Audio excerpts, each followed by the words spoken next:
তোমরা কি কখনো এমন কোন জায়গার কথা ভেবেছো যেখানে গ্র্যাভিটি বা মহাকর্ষ বল কোনোটাই কাজ করে না, যেখানে একজন মানুষ শুধু সিঙ্গাড়া খেয়ে আর সাধারণ সিঙ্গাড়া খেয়ে কি করে একটা মানুষ আকাশে উড়ে যায়?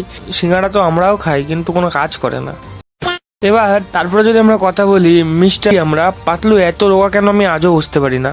আমার মনে হয় সে মোটুর জন্য সিঙ্গাড়া জোগাড় করতে করতে নিজের খাবারই সময় পায় না, তার জন্যই সে এত রোগা হয়ে গেছে। আর হ্যাঁ ভাই, আমি এটাও দেখেছি তুমি যখন সেই সময়টা স্কুলেটার ঝাটকার অদ্ভুত ইনভেনশন, কারণ ডক্টর ঝাটকা এমন সব মেশিন বানান যা দেখতে মিক্সার গ্রাইন্ডার মতো লাগে কিন্তু কাজ করে টাইম মেশিনের মতো। মজার ব্যাপার হলো ওনার মেশিন কখনো ঠিকঠাক কাজ করে না, কিন্তু ওনার কনফিডেন্স দেখে মনে হয় উনি পরবর্তী ইলন মাস্ক। তারপর আরেকজন আছে যিনি হচ্ছে ঘাসিটারাম। ওনার কথা না বললেই নয়, উনি পৃথিবীর সবচেয়ে অভিজ্ঞ ব্যক্তি। मेरा 20 साल का तजुर्बा में ऐसा कभी नहीं सुना।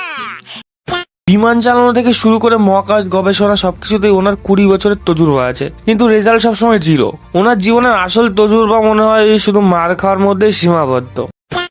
এবার যদি আমরা ফুরফুরি নগরের একমাত্র রক্ষাকর্তা ইন্সপেক্টর চিংগামের কথা বলি, ওনার এন্ট্রি মানে ব্যাকগ্রাউন্ডে মিউজিক আর অদ্ভুত সব স্টান্ট, কারণ দুজনেই কিছু করতে পারে না, দুজনই লোকের ভরসায় থাকে। যেমন ইন্সপেক্টর চিংগাম মোটুর ভরসায় থাকতো, তেমনি রাজা ইন্দু বর্মা ছোট ভীমের ভরসায় থাকতো। তো এই দিক থেকে ইন্সপেক্টর চিংগামের অরা পুরো মাইনাস ছিল। কিন্তু আমি এটাই বুঝি না, যখন উনি ওনার বন্দুক বের করে ফায়ার করে উপর থেকে নারকেল কেন পড়ে, আর এত নারকেল যখন পড়ে সে সেই নারকেল দিয়ে বিজনেস কেন করে না? সে নারকেল দিয়ে বিজনেস করতে পারে কারণ সে চোর তো ধরতে পারে না। যাই বলো, ওনার বিল থেকে বহুত অদ্ভুত অদ্ভুত গ্যাজেট বেরোয় মাঝে মাঝে, তখন আমি ভাবি সে ডোরেমনকেও ফেল করে দেবে।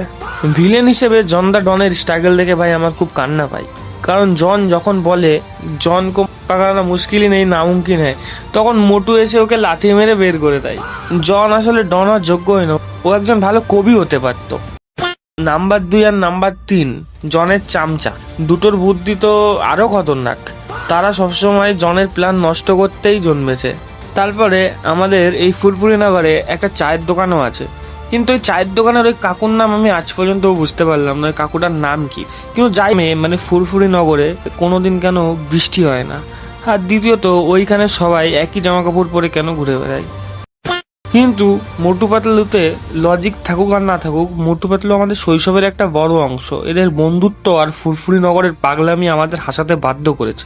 আপনারা যদি এই ভিডিওর পার্ট 2 চান, মানে যদি মোটু পাতলুর পার্ট 2 আপনারা দেখতে চান, তাহলে কমেন্টে পার্ট 2 বলবেন। আমি এদের নিয়ে আরো মজাদার আরো রহস্যময় জিনিস ফাঁস করে দেবো এদের ব্যাপারে।